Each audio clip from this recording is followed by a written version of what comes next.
오늘 하나님께 주신 말씀은 출애굽기 4장 24절에서 26절까지 말씀입니다. 제가 봉독하겠습니다. 모세가 길을 가다가 숙소에 있을 때에 여호와께서 그를 만나사 그를 죽이려 하신지라. 십보라가 돌칼을 가져다가 그의 아들의 포피를 베어 그의 발에 갖다 대며 이르되 당신은 참으로 내게 피남편이로다 하니 여호와께서 그를 놓아주시니라. 그때에 십보라가 피남편이라 함은 할례 때문이었더라. 아멘. 오늘 본문 말씀에서는 쉽게 이해가 되지 않는 내용들이 있습니다. 하나는 드디어 하나님의 말씀을 따라 애굽으로 가는 모세를 하나님께서 만나 죽이려 하신 것이고요. 또 다른 하나는 십보라가 아들의 포피를 베어 모세의 발에 갖다 대며 모세를 가리켜 피남편이라고 한 것입니다. 하나님께서 애굽으로 가는 모세를 죽이려고 하신 이유는 도대체 무엇일까요? 만약에 애굽으로 가라는 하나님의 말씀에 모세가 거부할 때 하나님이 죽이려고 하셨다면 충분히 이해가 될 겁니다. 그런데 지금 모세가 순종해서 가는 길이거든요. 우리의 상식으로는 쉽게 납득되지 않는 일입니다. 그리고 그렇게 하나님께서 모세를 죽이려고 할 때에 그의 아내 십보라가 돌칼을 가져다가 아들의 포피를 뺍니다. 즉 아들의 할례를 행한 것입니다.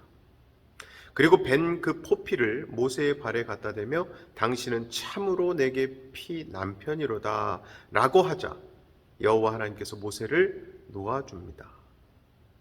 여기까지의 내용을 보면 하나님이 모세를 살려주신 것은 십보라가 아들에게 할례를 행했기 때문이라는 걸 알 수 있죠. 즉 모세를 살려주신 것이 할례를 행했기 때문이라면 모세를 죽이고자 하신 이유는 자연히 모세가 아들에게 할례를 행하지 않았기 때문이라는 걸 알 수 있어요.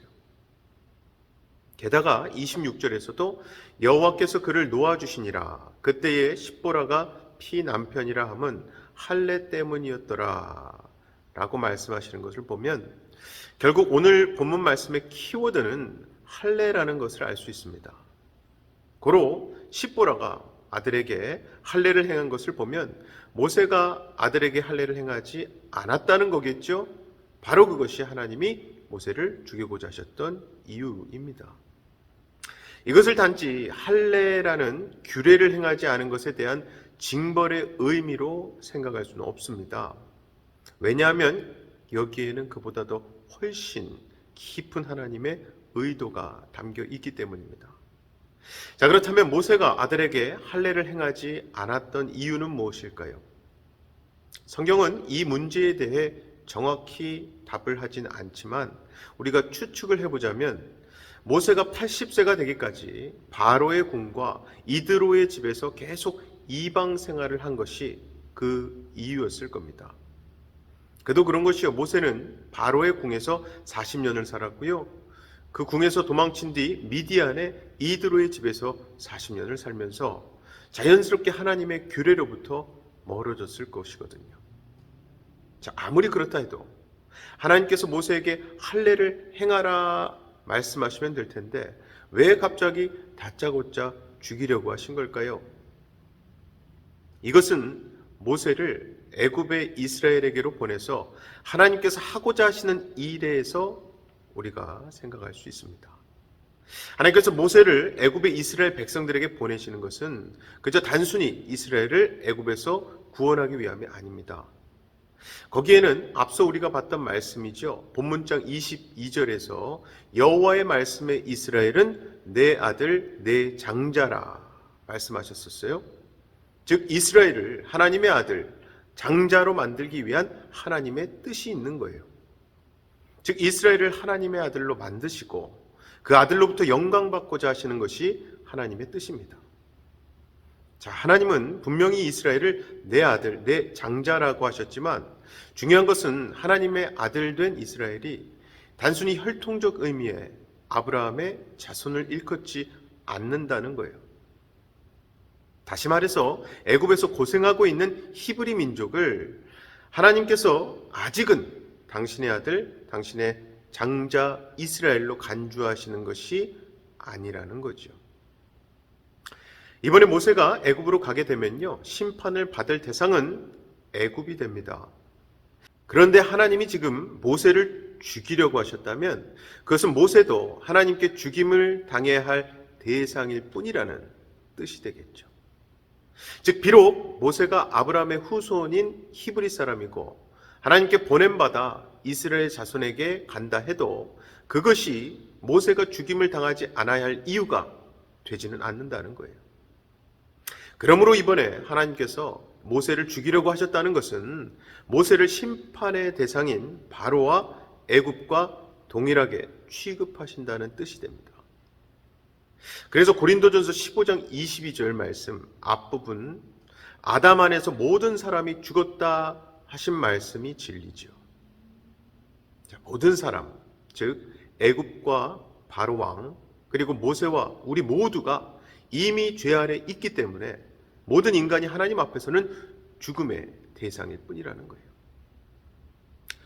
그런데 오늘 말씀에서 십보라가 행한 할례로 인해 하나님이 모세를 놓아주셨다는 것은 산자와 죽은 자가 할례로 인해 구분되었다는 뜻입니다. 즉 신약 성경의 관점에서 보면 할례가 있는 자는 그리스도 안에 있는 자로 여김받고 할례가 없는 자는 아담 안에 있는 자로 여김받는 것과 마찬가지인 거죠. 그래서 아까 읽어드린 고린도전서 15장 22절 말씀 제가 앞부분만 읽어드렸는데 그 이어지는 뒷부분을 보면 아담 안에서 모든 사람이 죽은 것 같이 그리스도 안에서 모든 사람이 삶을 얻으리라 말씀합니다. 물론 모세 자신은 할례를 행했을 거예요. 갓난아이 때 바로의 궁에 들어온 모세가 어떻게 할례를 행했는가 의문 가지실 수도 있지만 모세의 어머니가 모세를 석 달 동안 숨겼다는 것을 보면 난지 8일 만에 행하게 되는 할례는요 모세에게 당연히 행했을 것이다 추측할 수 있어요. 하지만 모세의 몸에 할례를 행했는가 행하지 않았는가의 여부는 중요하지 않습니다. 왜냐하면 성경은 몸의 할례가 아니라 마음의 할례를 진정한 할례로 말씀하고 있기 때문이에요. 그중 한 구절을 보면 신명기 10장 16절에서 몸의 할례를 행한 이스라엘을 향해서 하나님이 이렇게 말씀하시죠. 그러므로 너희는 마음의 할례를 행하고 다시는 목을 곧게 하지 말라. 하나님이 책망하시는 말씀이에요. 원래 할례라고 하는 것은 하나님께서 아브라함에게 언약의 표징으로 주신 것입니다. 언약의 표징이라고 하면 하나님이 세우신 언약을 드러내서 보여주는 상징이라는 뜻이에요. 즉 몸에 행한 할례를 보면서 하나님이 언약의 하나님이심을 마음에서 잊지 말라는 뜻이 있어요. 그리고 하나님이 언약을 세우신 것은 하나님이 언약하신 대로 반드시 그 모든 일을 이루신다는 뜻이죠. 따라서 언약을 믿는 것은 인간이 아닌 하나님께서 주관하셔서 모든 일을 행하신다는 것을 믿는 것이고요. 그 믿음의 증표가 할례인 것입니다. 자, 그런데 이스라엘은 몸에는 할례를 행했으면서도 자기들 힘으로 하나님을 섬기고 하나님 규례대로 살 수 있다 착각했던 거죠. 그리고 그것을 구원의 근거로 삼았던 겁니다. 할례를 행하면서도 할례의 의미와 뜻에 대해서는 무지했던 거예요. 바로 이것이 마음의 할례를 행하지 않은 것이 되고요. 이방인과 동일한 인간으로 취급되었던 이유입니다. 그러므로 이번에 하나님께서 모세를 죽이고자 하신 것은 모세처럼 할례의 의미를 모르는 자는 애굽과 동일하게 심판의 대상일 뿐이라는 걸 보여주신 거죠.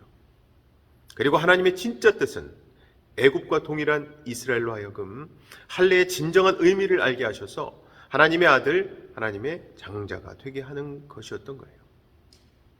그래서 십보라가 이번에 모세에게 피남편이라고 하는 것은 사실 모세가 죽으면 십보라에게는 남편과의 관계도 끝나게 되는데 이번에 피 때문에 살게 된 거거든요. 그리고 바로 이런 점에서 예수님은 우리에게 피남편이 되시는 겁니다. 정말 우리도 예수님의 피가 아니었으면요, 예수님의 신부로 존재할 수 없었고 그저 죽은 자에 지나지 않았을 것이기 때문입니다. 아무쪼록 예수 십자가를 믿는다.